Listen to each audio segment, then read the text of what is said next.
오늘 우리가 함께 읽은 누가복음 24장 13절로 35절에 있는 말씀은 예수님의 부활이 마치 그 반전 드라마처럼 제자들에게 체험되는 이야기가 오늘 우리가 흔히 엠마오로 가는 두 제자와 대화하시고 그리고 성경의 말씀으로 예언되어져 있는 그 모든 말씀을 일깨워 주었을 때 이제 그들이 식사하면서 예수께서 부활하신 것을 이제 체험하게 됐다라고 하는 그래서 절망 속에 있던 제자들이 예수님의 부활의 사건을 체험하고 믿고 하는 그 반전 극적인 드라마처럼 기록되어져 있는 것이 오늘 우리가 읽은 누가복음 24장 13절로부터 35절의 말씀이 되겠습니다.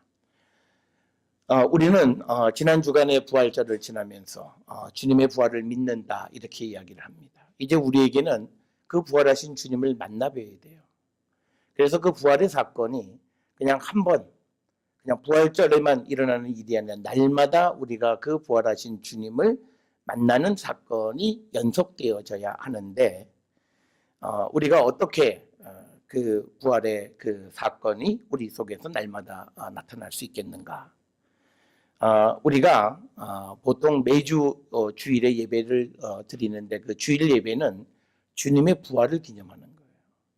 그래서 매주 금요일부터 금요일, 토요일은 예수님의 고난을 기억하는 거예요. 그런데 우리는 세상 살아가면서 금요일 날 불금이다 그러잖아요.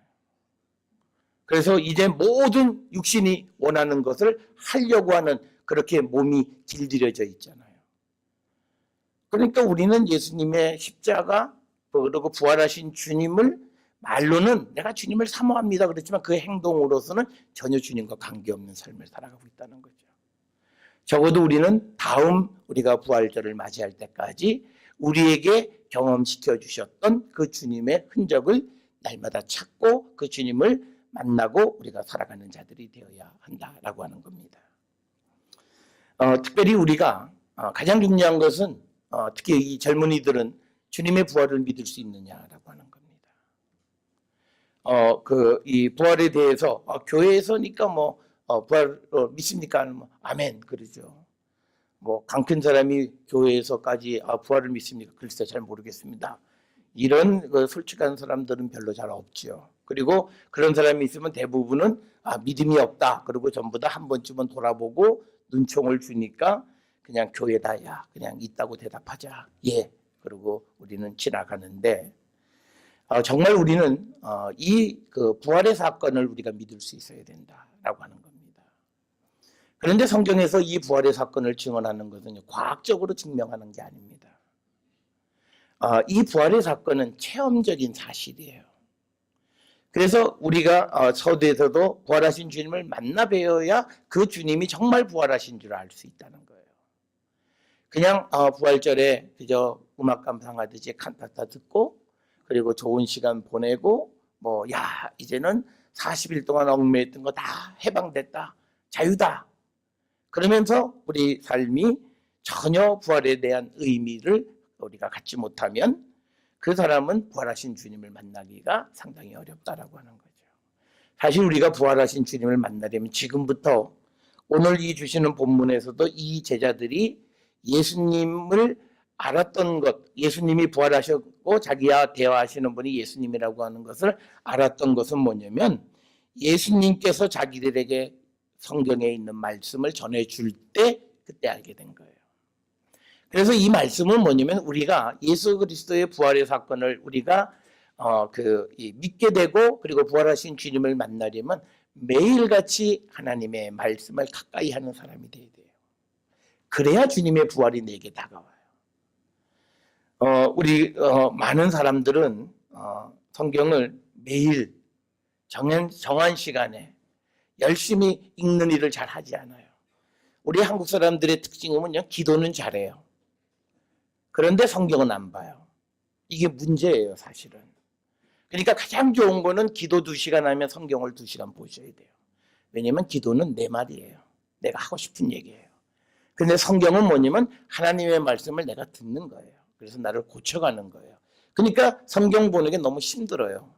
내 생각을 바꾸는 거죠. 보세요. 기도는 내가 하고 싶은 얘기 다 하잖아요. 하나님 앞에.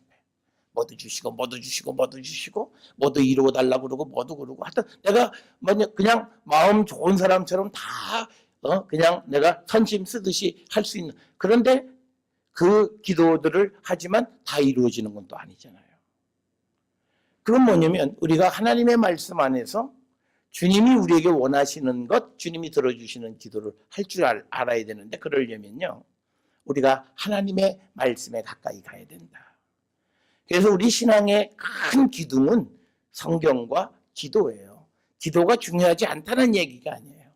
기도에 기울어져 있는, 그래서 그 신앙의 집이 한쪽으로 쏠려 있어요. 그래서 우리가 어떻게 되냐, 그렇게 되면요 사람이 옳고 그름을 분별하지 못해요.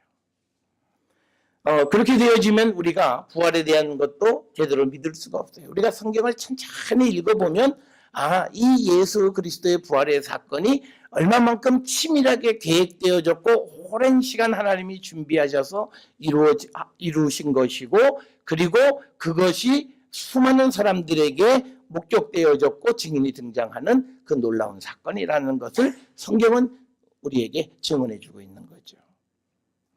그래서 우리도 사람 얘기 요즘은 잘 안 믿잖아요. 듣긴 들어요. 그런데 우리가 뭐냐면 듣긴 듣지만 그 얘기에 그냥 그걸로 흘려버리잖아요. 그런데 성경 얘기는 그렇게 흘려버릴 수 있는 것은 아닙니다.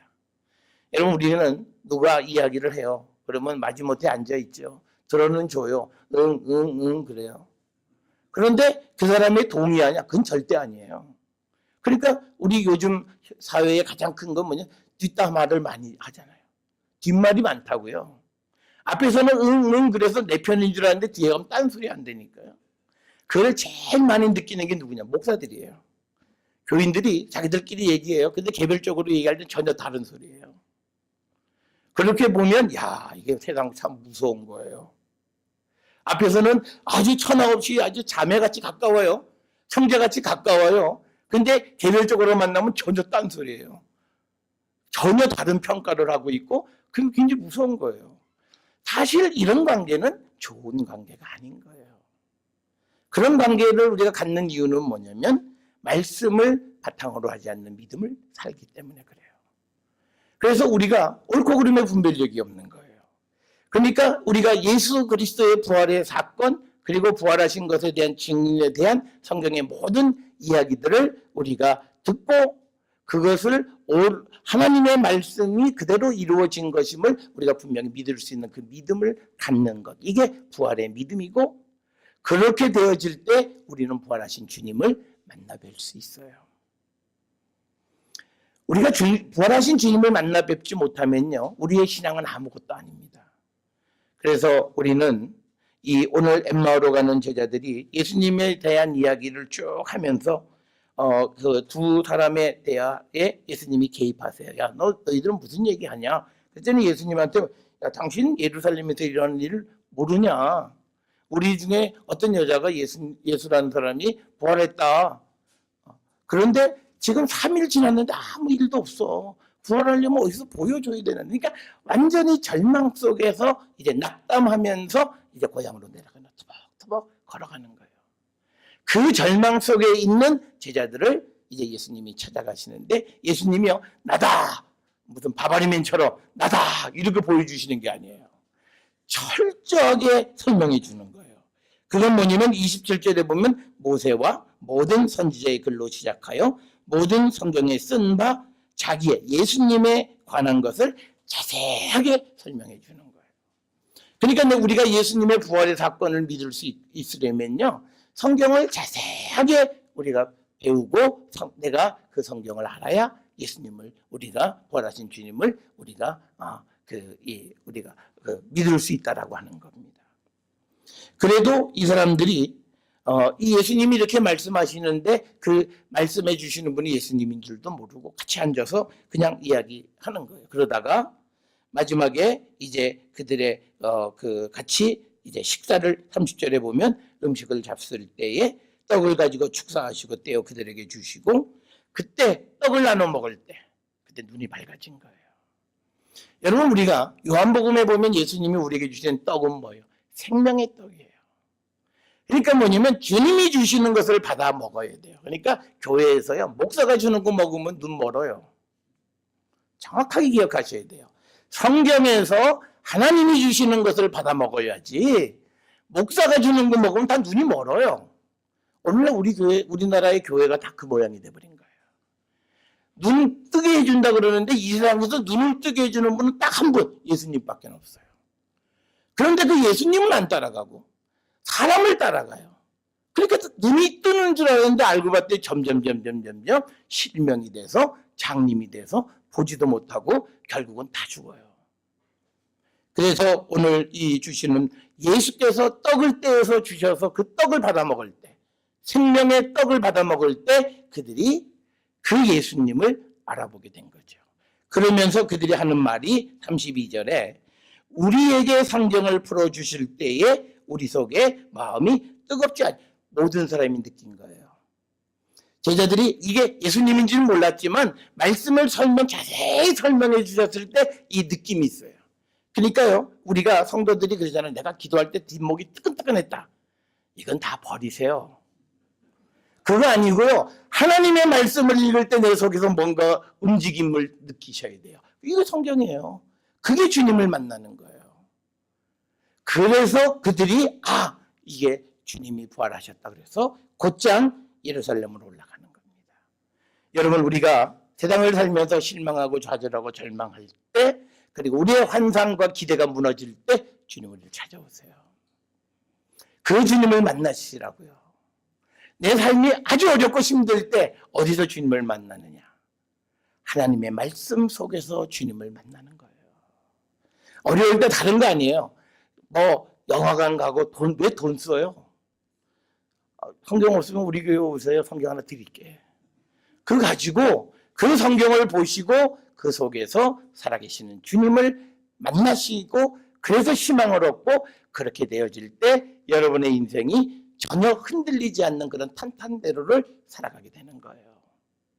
그래서 우리가 세상을 살아갈 때 우리의 인생의 전환점은 하나님의 말씀에 있습니다. 그래서 여러분들이 이 하나님의 말씀을 조금 더 가까이, 그래서 우리가 직장에서 열심히 일하시다가 수요일 날 와서 예배하는 것만 해도 다행인데 이건 다행 아니에요. 이건 첫발 내디디신 거예요. 여기에서 힘들지만 하나님의 말씀을 가까이 하세요. 그게 여러분의 희망이에요. 거기에 여러분의 길이 있어요. 우리가 그래요. 성경 읽으면 무슨 길이 밥 먹여주냐? 밥 먹여줘요. 거기 길이 있어요. 희망이 있어요. 그런데 성경 없는 신앙은요, 그거는 완전히 사상누각이에요. 그냥 모래 위에 쌓은 집하고 똑같아요. 한번 시련이 오면 싹 없어져요. 그래서 우리가 가끔 보면 교회 다닌다고 열심히 다니다가 어려운 일, 남친하고 헤어지면 교회 안 나오잖아요. 이건 믿음이 아닌 거예요. 어려운 일 생겼다고 그냥 다 신앙 팽개쳐버리는 거잖아요. 그래서 여러분의 삶의 중요한 체험, 하나님의 말씀 속에서 부활하신 주님을 날마다 만나는 여러분 되시면 여러분의 인생은 하나님의 축복 속에 아름다운 인생을 살아갈 수 있습니다. 말씀 속에서 부활하신 주님을 날마다 만나는 여러분 될 수 있기를 주의 이름으로 축원합니다.